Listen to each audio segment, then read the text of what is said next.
a big star who does 5 to 6 films a year. Listen, I'm only giving you all this information for yourself. So I promise I'm not recording it. No. I promise I won't put it out on my podcast. So you understood. I've understood. So he came to me for a radio interview, and those days, we didn't put it on YouTube. So I've seen his films, and he was doing back-to-back comedy films, right? Fun ones. So I thought he's a fun guy. So he came, sat in front of me, and I went pat, and I started asking him, those naughty questions, right? Saying you and that particular star, I heard this did happen.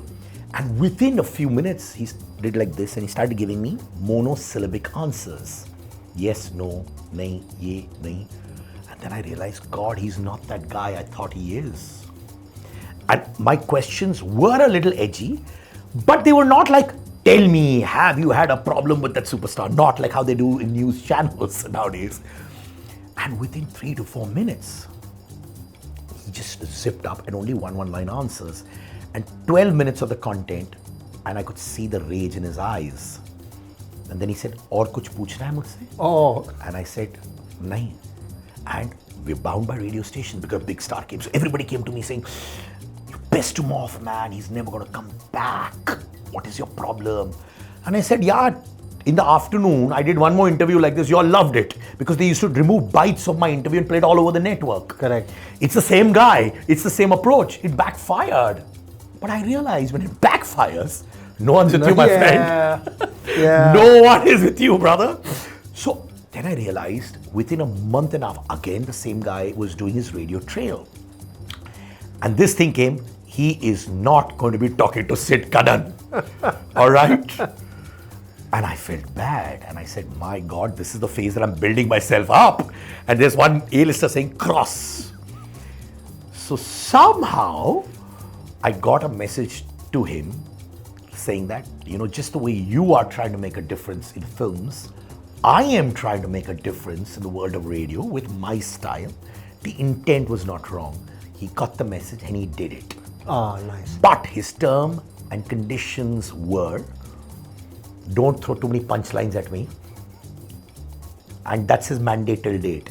So which means even if he goes on various shows, he's got a clear mandate. He will hit the punches. You receive it, but you can't give it back.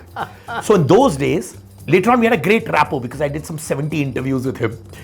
But the mandate was clear and he used to talk to me in proper Punjabi. Like he would come before the interview saying, "Tu samajh gaya na kya karna hai?" So I would give him lollipops. You know what a lollipop is? Take this. Bajao me. And I used to take it because ultimately I used to get a lot of views. The station was very happy. But I knew I could give it back. But he used to tell me openly, And that's the same thing. Another, host told me the same thing. He said, even I've understood. We give him lollipops. Let him enjoy it as long as we get the views. So that was one incident. Okay. Later on, when the depth Siddharth Kannan came out. Okay. Now a lot of people come and tell me the hardcore stories. And I give them this one line, which is 24 hours before, you can call me or my team up and say you can chop this. So suddenly this A-lister messages me at 12:45 in the night. Thankfully I was awake. I called him up. He said, "Listen man, I don't want to tell my PR people, but I want you to chop it up because I don't want them to think that I'm bashful about this." I'm bashful because he was trying to be this very cool guy and all that. Done. Cut to 8 a.m. in the morning, I had 17 WhatsApp messages. And the last message was, delete all of these after you read them. And I had 8 missed calls.